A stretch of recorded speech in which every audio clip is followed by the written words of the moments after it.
میں آپ کا مولوی سید عبدالعزیز بخاری آپ سے مخاطب ہوں پاک ہربت دوا خانہ سے۔ جی آپ کو اللہ تعالیٰ صحت سے رکھے، اپنے حفظ و امان میں رکھے، اللہ تعالیٰ ہمیں نیک کام کرنے کی توفیق عطا فرمائے۔ ہر نعمت اللہ تعالیٰ کی کمال نعمت ہوتی ہے، اور اس میں سب سے بڑی نعمت جو میں سمجھتا ہوں وہ ہے زبان کا ذائقہ۔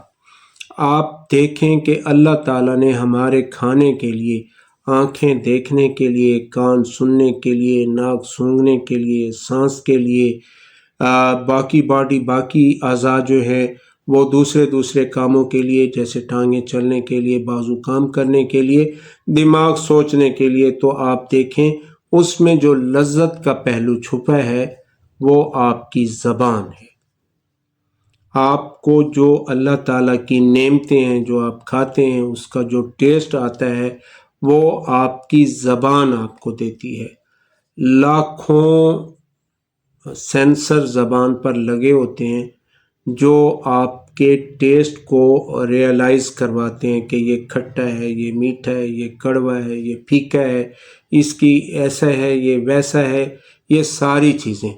تو یہ آپ سوچیں کہ اگر آپ کی زبان کا ذائقہ ختم ہو جائے تو پھر زندگی کیسی ہوگی؟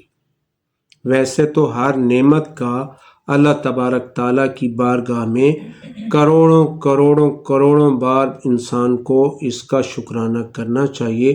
ہر نعمت ایک دوسرے سے بڑھ کر ہے۔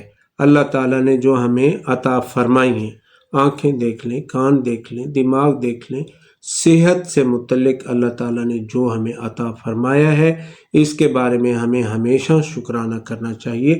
صحت ہزار نعمت ہے، لیکن میں سمجھتا ہوں کہ اگر زبان کا ذائقہ چلا جائے تو آپ کی زندگی بے لذت ہو جاتی ہے۔ زندگی کی تمام لذتیں جو ہیں وہ آپ کی زبان سے شروع ہوتی ہیں۔ تو بہت سارے ایسے مریض، میں نہیں کہوں گا ہمیشہ کی طرح جیسے میں کہہ دیا کرتا ہوں، بہت کم مریض ایسے ہوتے ہیں جن کی زبان کی حس ختم ہو جاتی ہے، جس کی بہت ساری وجوہات ہوتی ہیں۔ فالج سے بھی ہو سکتا ہے، تیز گرم چیزیں کھانے سے بھی ہو سکتا ہے، دار چینی لونگ کا زیادہ استعمال کرنے سے بھی ہو سکتا ہے۔ تو بہت سارے عوامل ہوتے ہیں اس مرض کے ہو جانے کے، جس کی وجہ سے آپ کی زبان کا جو ٹیسٹ ہوتا ہے، آپ کی زبان کا جو ذائقہ ہوتا ہے وہ ختم ہو جاتا ہے، اور انسان کو ایسا لگتا ہے کہ میں غذا نہیں صابن کھا رہا ہوں۔ ہر چیز کا ذائقہ ایک جیسا ہوتا ہے، کھٹا میٹھا کڑوا پھیکا کچھ بھی محسوس نہیں ہوتا۔ اب اس کا جو ٹریٹمنٹ ہے پوری دنیا میں کہیں بھی کامیاب نہیں ہے۔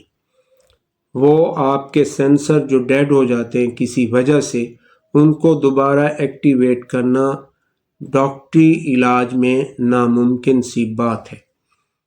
ہربل میں اس کا بہت شاندار ٹریٹمنٹ ہے۔ میں آج آپ کو ایک لاجواب ٹریٹمنٹ بتانے والا ہوں ان لوگوں کے لیے جن کی زبان کا ذائقہ آہستہ آہستہ ختم ہو رہا ہے، یا جن کی زبان کا ذائقہ مستقل طور پر ختم ہو چکا ہے۔ ان کے لیے یہ نسخہ بہت اچھا ہے۔ آپ میری ویڈیو کو لوگوں کے ساتھ شیئر کیا کریں، سبسکرائب کر لیا کریں، تاکہ آنے والی ویڈیو آپ کے لیے ہو سکتا ہے بہت فائدہ مند ہو۔ آپ کی بیماری کا تذکرہ بھی اس میں ہو سکتا ہے۔ لوگوں کے ساتھ شیئر کیا کیجئے، میرے ساتھ رابطہ کیا کیجئے اپنی بیماری سے متعلق پوچھنے کے۔ ہم آپ کو اپنا نمبر شیئر کرتے ہوتے ہیں تاکہ آپ اپنے مرض سے متعلق ہم سے معلومات حاصل کر سکیں۔ تو آپ کو زبان کے ذائقے کو بحال کرنے کے لیے ایک آسان، سستا اور مجرب نسخہ بتا رہا ہوں۔ اکر کرہا 1 نمبر آپ نے لینا ہے، یہ آپ نے لینا ہے 20 گرام۔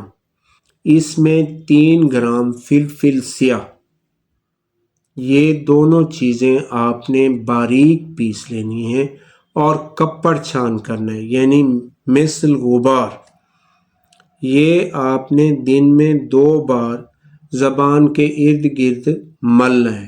اس سے ایک لعاب خارج ہوگا، ایک منہ سے جو ہے سلائیوا خارج ہوگا، جو اس سینسر پہ جمی ہوئی وہ ایک لیئر ہوتی ہے جس کی وجہ سے آپ کی زبان کا ذائقہ ختم ہو جاتا ہے، یہ اس کو واش کرنے کا عمل کرتا ہے، اور آہستہ آہستہ آپ کا جو ذائقہ ہے وہ پھر سے بحال ہونا شروع ہو جاتا ہے۔ اسی کے ساتھ اکر کرہا 1 سے 2 گرام 1 پاؤ پانی میں ڈال کر آپ نے اس کو بوائل کرنا ہے۔ جب آدھا پانی بچ جائے تو اس سے غرارے کرنے ہیں۔ تو یہ علاج اگر مرض پرانا ہے تو آپ اس کو 20 روز کریں گے، اگر مرض نیا ہے تو 5 سے 10 روز بھی کافی ہیں۔ صحت سے متعلق کوئی بھی سوال ہو تو سکرین پر دیے گئے نمبر پر آپ ہم سے رابطہ کر سکتے ہیں۔